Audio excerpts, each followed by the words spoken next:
Syria's military and ISIS may be sworn enemies, but instead of wiping each other off the battlefield, they've been delicately dancing around each other.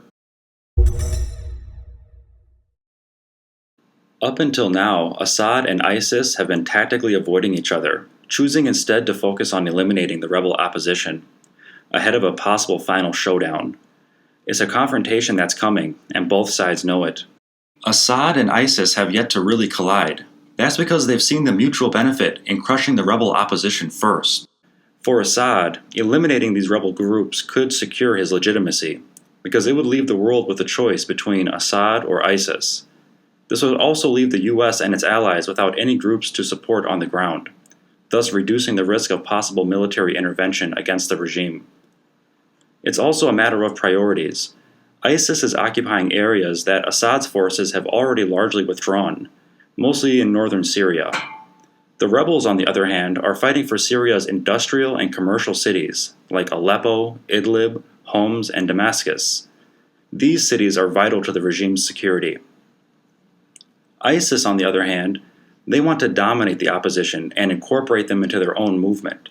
That's because eventually ISIS is going to have to take on Assad's government, and they want the battlefield clear of other potential competitors. ISIS does not view the rebels as natural allies, because they both have fundamentally different goals. The rebels' main goal is to remove Assad from power and establish a new state in its place. ISIS, on the other hand, wants to continue expanding to at least the Mediterranean, while consolidating its gains and defensive positions. They know if they overstretch, they'll be vulnerable to rebel counterattacks from the north. ISIS says it wants Assad gone, but if ISIS was really interested in fighting the regime, they would have gone to Aleppo, a city besieged by Assad's forces. Instead, they chose to fight for Kobani, where there was no Syrian army presence. These developments are nothing new to the rebels. They've been squeezed between the two for some time now, and groups that have cooperated with the US have had the most severe punishment, between furious strikes from Assad to remove any potential allies to the west, and Islamic factions trying to steal their equipment and money, have left some rebel groups shadows of their former selves.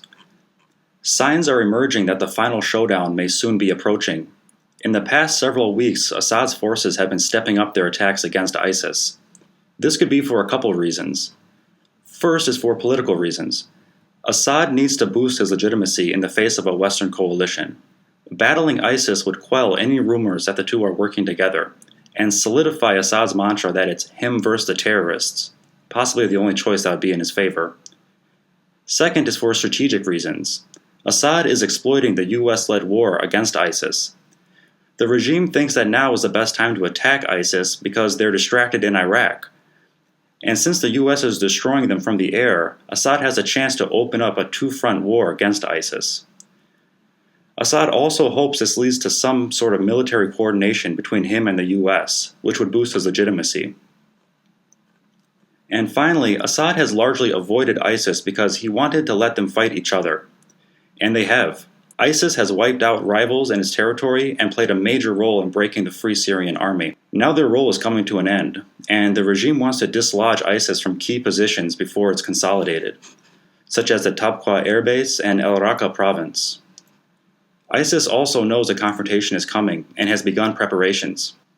We're seeing heavy equipment, tanks, trucks, artillery, being moved from Iraq to Syria. The US-led airstrikes could also be prompting this. They've been also seeking ceasefires with rebel opposition forces. This could be in an effort to clear the battlefield and build coalitions. They realized the benefit of having partners after they were defeated at Kobani. They're now going to prepare for Assad and redirect those resources. The front lines are beginning to shift, now that the Syrian army has closed its siege around Aleppo.